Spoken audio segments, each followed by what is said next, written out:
10 ఏళ్లలో ఒక్క ఇందిరమ్మ ఇల్లు కట్టలే, ఒక్క రేషన్ కార్డు ఇయ్యలే. మంగళ్య షాపింగ్ మాల్ ఇప్పుడు దిల్సుఖ్ నగర్ మెయిన్ రోడ్ లో జూలై 17న గ్రాండ్ ఓపెనింగ్. ఈ రోజు మన ప్రభుత్వం వచ్చిన తర్వాత చిన్న చిన్న కార్యక్రమాలు ముందుగా చేసినాం.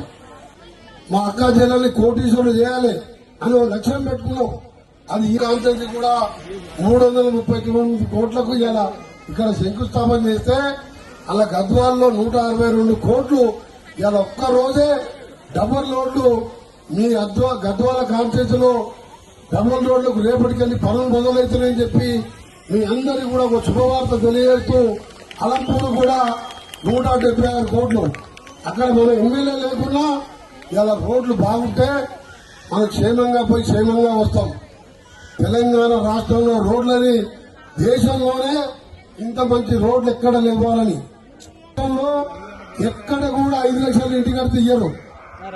5 లక్షల ఇల్లు అనేది దేశ చరిత్రలో ఒక తెలంగాణ రాష్ట్రంలోనే ఇందిరమ్మ ఇండ్ల పేరు మీద ఇస్తున్నామంటే అది పేదల రాజ్యం. అంటే 5 ఏళ్లు 10 ఏళ్లు గవర్నమెంట్ లో ఉండి 8 లక్షల కోట్లు అప్పు చేస్తాయి.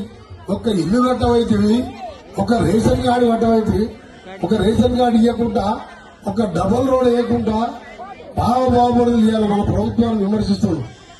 ఎవరు ఏమన్నా సరే మళ్ళా మన కాంగ్రెస్ ప్రభుత్వం రావాలి, మళ్ళా ఇందిరమ్మ రాజ్యం రావాలంటే అదే ఇందిరమ్మ మనవాడు సోనియా గాంధీ తెలంగాణ దేవత ఆమె కొడుకు రాహుల్ గాంధీ ప్రధానమంత్రి అయితే తప్ప మన దేశంలో ఇవాళ నిరుద్యోగం పోవాలన్న రాహుల్ గాంధీ గురించి చూస్తున్నారు మీరు.